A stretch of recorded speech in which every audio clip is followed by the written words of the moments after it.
दोस्तों इस वीडियो में हम लोग देखने वाले हैं टॉप 60 प्लस सामान्य ज्ञान के क्वेश्चंस। तो इस वाले वीडियो को आप लोग ध्यान से देखिएगा। इस वीडियो में सबसे पहला सवाल है, भारत में किस राज्य को चावल का कटोरा कहा जाता है। देखिए, चावल का कटोरा जो है इनमें से कहलाती है आंध्र प्रदेश। तो यहाँ पर आपका बिल्कुल सही जवाब है ऑप्शन बी, आंध्र प्रदेश, जो कि चावल का कटोरा कहलाता है।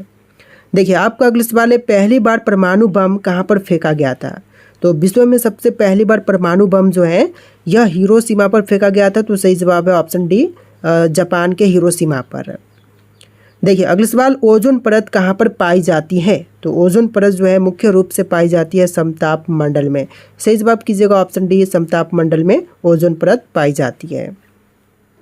देखिए, क्वेश्चन नंबर 4 है, महात्मा गांधी का राजनीतिक गुरु कौन थे। तो महात्मा गांधी के राजनीतिक गुरु इनमें से बुझाएंगे गोपाल कृष्ण गोखले। तो बिल्कुल सही जवाब है ऑप्शन बी, गोपाल कृष्ण गोखले, जो कि महात्मा गांधी के राजनीतिक गुरु थे। देखिए, क्वेश्चन नंबर 5 है, डेसिबल शब्द किससे संबंधित है। तो डेसिबल शब्द जो है यह संबंधित है ध्वनि से। सही जवाब कीजिएगा ऑप्शन सी, डेसिबल शब्द ध्वनि से संबंधित है।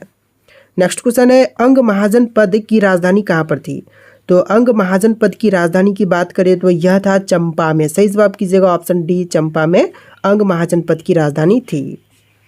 चलिए अगला सवाल, शांत घाटी किस राज्य में स्थित है। तो शांत घाटी की बात करें तो यह केरल राज्य में है। बिल्कुल सही जवाब है ऑप्शन बी, केरल में स्थित है शांत घाटी।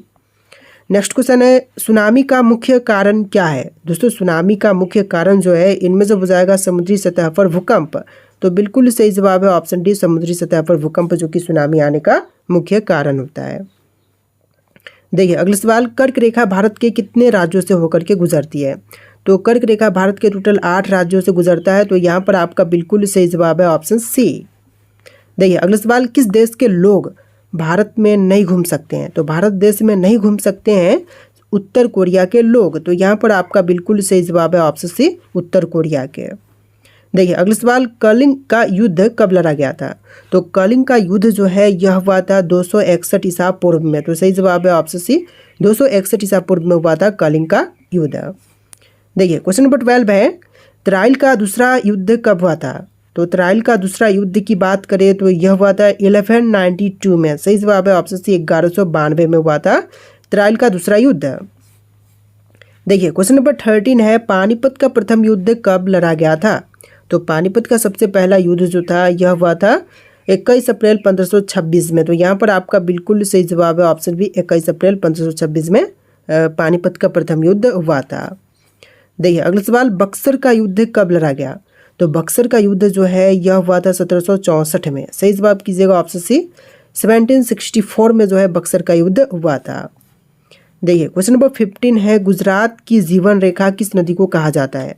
तो गुजरात की जीवन रेखा जो है इनमें से कहलाती है नर्मदा। सही जवाब है ऑप्शन ए, नर्मदा, जो कि गुजरात की जीवन रेखा कहलाती है। देखिए, क्वेश्चन नंबर 16 है, भारत का तोता किसे कहा जाता है। तो भारत के तोता जो कि इनमें से कहलाते हैं अमीर खुसरो। सही जवाब कीजिएगा ऑप्शन डी, अमीर खुसरो, जो कि भारत के तोता कहलाते हैं। देखिए, क्वेश्चन नंबर 17 है, एशिया का अजगर किस देश को कहा जाता है। दोस्तों, एशिया का अजगर जो है इनमें से कहलाता है चीन देश। तो यहाँ पर आपका बिल्कुल सही जवाब है ऑप्शन ए। देखिए, क्वेश्चन नंबर 18 है, चरक और नागार्जुन किसके दरबार की शोभा थे। दोस्तों, चरक और नागार्जुन जो थे यह कनिष्क के दरबार की शोभा थे। तो यहाँ पर आपका बिल्कुल सही जवाब है ऑप्शन सी। नेक्स्ट क्वेश्चन है, निम्नलिखित में से किसने बड़े पैमाने पर स्वर्ण मुद्राएं चलाई थी। तो बड़े पैमाने पर स्वर्ण मुद्राएं चलाने वाला इनमें से बुझाएगा कुषाण शासक। सही जवाब कीजिएगा ऑप्शन डी, कुषाण शासकों ने चलवाया था। देखिए, अगला सवाल, भारतीयों के महान रेशम मार्ग किसने आरंभ करवाया। तो भारतीयों के लिए महान रेशम मार्ग का आरंभ जो है कनिष्क ने करवाया था। तो सही जवाब कीजिएगा ऑप्शन बी। देखिए, क्वेश्चन नंबर 21 है, शुंग वंश के बाद किस वंश ने भारत पर राज्य किया था। तो शुंग वंश के बाद से भारत देश पर राज्य करने वाली जो वंश है यह कण्व है। तो यहाँ पर बिल्कुल सही जवाब कीजिएगा ऑप्शन नंबर ए। देखिए, नेक्स्ट वन, किस चीनी जर्नल ने कनिष्क को हराया था। तो चीनी जर्नल जो कि कनिष्क को हरवाया था तो इनमें से हो जाएगा पेन चाओ। सही जवाब है ऑप्शन बी, पेन चाओ ने। देखिए, अगला सवाल, प्राचीन भारत में निम्न में से किस एक ने नियमित रूप से सोने के सिक्के चलाए थे।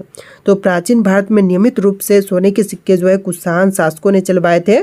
तो यहाँ पर आपका बिल्कुल सही जवाब है ऑप्शन ए। देखिए क्वेश्चन नंबर 24 है, तमिल का गौरव ग्रंथ जीवन चिंतामणि किससे संबंधित है? तो जीवन चिंतामणि जो है यह संबंधित है जैन धर्म से। बिल्कुल सही जवाब है ऑप्शन डी, जैन धर्म से।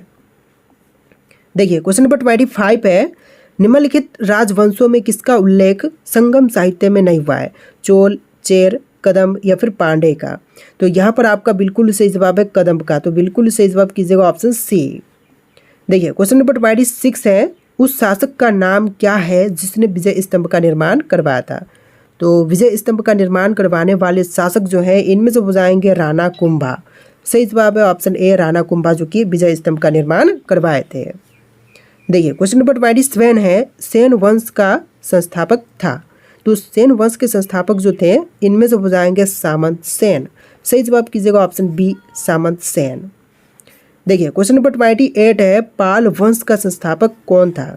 तो पाल वंश के संस्थापक इनमें से हो जाएंगे गोपाल। सही जवाब है ऑप्शन सी, गोपाल, जो कि पाल वंश के संस्थापक थे। देखिए क्वेश्चन नंबर 29 है, अजय पाल संस्थापक थे किसके? तो अजमेर के। यहाँ पर सही जवाब कीजिएगा ऑप्शन ए, अजय पाल जो थे यह अजमेर के संस्थापक थे। देखिए क्वेश्चन नंबर 30 है, किसने सोमपुर महाविहार का निर्माण करवाया था? तो सोमपुर महाविहार का निर्माण करवाने वाले जो हैं इनमें से हो जाएंगे धर्मपाल। सही जवाब कीजिएगा ऑप्शन बी, धर्मपाल, जो कि सोमपुर महाविहार का निर्माण करवाया था। देखिए अगला सवाल, वर्तमान में संयुक्त राष्ट्र संघ के सदस्यों की संख्या कितनी है? तो वर्तमान समय में संयुक्त राष्ट्र की सदस्यों की संख्या जो है टोटल 193 है। तो यहाँ पर आपका बिल्कुल सही जवाब है ऑप्शन बी, 193। देखिए अगला सवाल, सरदार सरोवर परियोजना किस नदी पर स्थित है? तो सरदार सरोवर परियोजना जो है यह नर्मदा नदी पर है। तो यहाँ पर आपका बिल्कुल सही जवाब है ऑप्शन सी, नर्मदा पर। देखिए अगला सवाल, क्षेत्रफल की दृष्टि से उत्तर प्रदेश का भारत में कौन सा स्थान है? तो क्षेत्रफल की दृष्टि से भारत में जो है उत्तर प्रदेश चौथे नंबर का स्टेट है। तो यहाँ पर आपका बिल्कुल सही जवाब है ऑप्शन सी, चौथा स्टेट। देखिए अगला सवाल, कुतुब मीनार का निर्माण कार्य पूरा करवाने का श्रेय किसे दिया जाता है? तो कुतुब मीनार का निर्माण कार्य जो है पूरा करवाने का श्रेय जो है इनमें से देते हैं इल्तुतमिश को। सही जवाब है ऑप्शन बी, इल्तुतमिश को। देखिए क्वेश्चन नंबर 35 है, मयूर सिंहासन पर बैठने वाला अंतिम मुगल शासक कौन था? तो मयूर सिंहासन पर बैठने वाले जो अंतिम मुगल शासक थे इनमें से हो जाएगा मोहम्मद शाह। सही जवाब है option D, Mohammad Shah. Next question है, दल बदल विरोधी कानून किस वर्ष में पारित हुआ था? तो दल बदल विरोधी कानून जो है यह पारित हुआ था 1985 में। यहाँ पर आपका बिल्कुल सही जवाब है ऑप्शन बी, 1985 में। देखिए अगला सवाल, मेगास्थनीज निम्नलिखित में से किसका राजदूत था? तो मेगास्थनीज की बात करें तो यह राजदूत था सेल्यूकस का। यहाँ पर आपका बिल्कुल सही जवाब है ऑप्शन बी, सेल्यूकस का। देखिए अगला सवाल, उत्तर प्रदेश में चकबंदी किस वर्ष में आरंभ की गई थी? तो यूपी में चकबंदी जो है आरंभ हुआ था 1954 में। तो यहाँ पर आपका बिल्कुल सही जवाब है ऑप्शन बी, 1954 में। देखिए क्वेश्चन नंबर 39 है, जवाहर सुरंग कहाँ पर स्थित है? उत्तराखंड, अरुणाचल प्रदेश, हिमाचल प्रदेश या फिर जम्मू कश्मीर में? तो सही जवाब है जम्मू कश्मीर में। बिल्कुल सही जवाब कीजिएगा option number D, Jammu Kashmir में स्थित है जवाहर सुरंग। चलिए अगला सवाल, श्वेत क्रांति का संबंध किस क्षेत्र से है? तो श्वेत क्रांति इनमें से संबंधित है दूध उत्पादन के क्षेत्र से। सही जवाब कीजिएगा ऑप्शन ए, दूध उत्पादन से। देखिए अगला सवाल, सहारा मरुस्थल किस महाद्वीप में स्थित है? तो सहारा मरुस्थल जो है इनमें से कीजिएगा अफ्रीका महाद्वीप में। तो यहाँ पर आपका बिल्कुल सही जवाब है ऑप्शन ए, अफ्रीका महाद्वीप में स्थित है सहारा मरुस्थल। देखिए अगला सवाल, किस देश में हरा सूर्य दिखाई देता है? तो हरे रंग का सूर्य जो है यह नॉर्वे में दिखाई देती है। तो यहाँ पर आपका बिल्कुल सही जवाब है ऑप्शन सी, नॉर्वे में। देखिए अगला सवाल, वह कौन सी धातु है जिसे चाकू से काटा जा सकता है? दोस्तों वह धातु जो कि चाकू से काटे जा सकते हैं तो इनमें से हो जाएगा सोडियम। सही जवाब कीजिएगा ऑप्शन सी। देखिए अगला सवाल, एशिया महाद्वीप का सर्वाधिक जनसंख्या वाला देश कौन सा है? तो एशिया महाद्वीप में सबसे ज़्यादा जनसंख्या जो है भारत देश का है। तो सही जवाब कीजिएगा ऑप्शन ए। और वर्ल्ड का भी सबसे ज़्यादा जनसंख्या वाला देश जो है यह भारत देश ही है। देखिए अगला सवाल, कोणार्क सूर्य मंदिर किस राज्य में स्थित है? तो कोणार्क सूर्य मंदिर जो है यह उड़ीसा में है। बिल्कुल सही जवाब कीजिएगा ऑप्शन बी, उड़ीसा राज्य में। चलिए अगला सवाल, सास बहु मंदिर कहाँ पर स्थित है? तो सास बहु मंदिर जो है उदयपुर में है। तो यहाँ पर आपका बिल्कुल सही जवाब है ऑप्शन ए, उदयपुर में स्थित है सास बहु मंदिर। देखिए क्वेश्चन नंबर 47 है, भारत के किस राज्य में फुलहर झील स्थित है? तो फुलहर झील की बात करें तो यह उत्तर प्रदेश में है, तो बिल्कुल सही जवाब कीजिएगा ऑप्शन नंबर डी। चलिए नेक्स्ट क्वेश्चन, भारत में प्रथम बहुउद्देशीय नदी घाटी परियोजना का निर्माण निम्न में से किस नदी पर किया गया है? तो बहुघाटी परियोजना का निर्माण जो है इनमें से किया गया है दामोदर नदी पर, तो सही जवाब कीजिएगा ऑप्शन सी दामोदर नदी पर। देखिए अगला सवाल, भारत के कोरोमंडल तट सर्वाधिक वर्षा होती है, तो किस कोरोमंडल तट पर सबसे ज़्यादा वर्षा होती है? तो सही जवाब कीजिएगा ऑप्शन नंबर का बी, अक्टूबर नवंबर में सबसे ज़्यादा वर्षा होती है, तो बिल्कुल सही जवाब है ऑप्शन बी। चलिए अगला सवाल, भारत में सर्वाधिक वर्षा प्राप्त करने वाला स्थान है, तो बार बार हम क्वेश्चन देख चुके हैं मासिन राम जो कि सबसे ज़्यादा वर्षा प्राप्त करने वाला स्थान है। देखिए अगला सवाल, भारत पाक बगलिहार परियोजना किस नदिया पर स्थित है? तो भारत पाक बगलिहार परियोजना जो है यह चेनाब नदी पर स्थित है, तो सही जवाब कीजिएगा ऑप्शन नंबर डी चेनाब पर। चलिए अगला सवाल, भारत के किस राज्य में जाड़े के मौसम में वर्षा होती है? तो जाड़े के मौसम में वर्षा जो है यह होती है उड़ीसा में, तो यहाँ पर आपका बिल्कुल सही जवाब है ऑप्शन ए उड़ीसा राज्य में। देखिए अगला सवाल, भारत के पश्चिमी समुद्री तट पर वर्षा किस मानसून में होती है? तो पश्चिमी समुद्री तट पर वर्षा जो है यह दक्षिण पश्चिम में होती है, तो सही जवाब कीजिएगा ऑप्शन बी।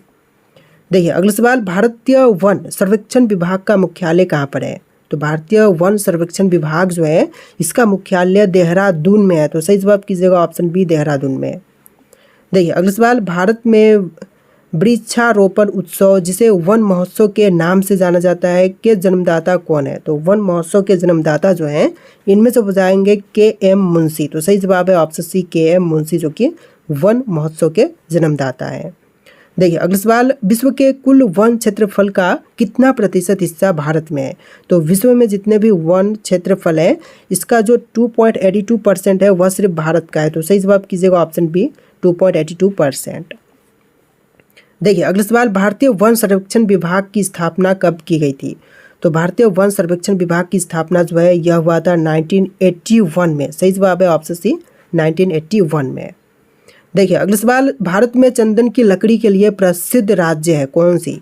चंदन की लकड़ी के लिए प्रसिद्ध जो है इनमें से हो जाएगा कर्नाटक, सही जवाब कीजिएगा ऑप्शन सी कर्नाटक राज्य। नेक्स्ट क्वेश्चन है, भारत के प्रमुख वनस्पति कौन सी है? तो प्रमुख वनस्पति जो है इनमें से हो जाएगा पतझड़ वन, सही जवाब है ऑप्शन बी पतझड़ वन जो कि प्रमुख वनस्पति है। देखिए अगला सवाल, भारत में दुधवा राष्ट्रीय उद्यान कहाँ पर स्थित है? तो दुधवा राष्ट्रीय उद्यान जो है इनमें से कीजिएगा उत्तर प्रदेश में, सही जवाब है ऑप्शन सी। चलिए नेक्स्ट क्वेश्चन, भारत में कन्हा राष्ट्रीय उद्यान कहाँ पर स्थित है? असम, राजस्थान, उत्तर प्रदेश या फिर मध्य प्रदेश में? तो इस क्वेश्चन का राइट आंसर आप लोग कमेंट कीजिएगा। इस वाले वीडियो में टॉप 60 क्वेश्चन थे। इस वीडियो को आप लोग लाइक करके चैनल को सब्सक्राइब कर लीजिएगा। चलिए फिर मिलते हैं नए वीडियो में।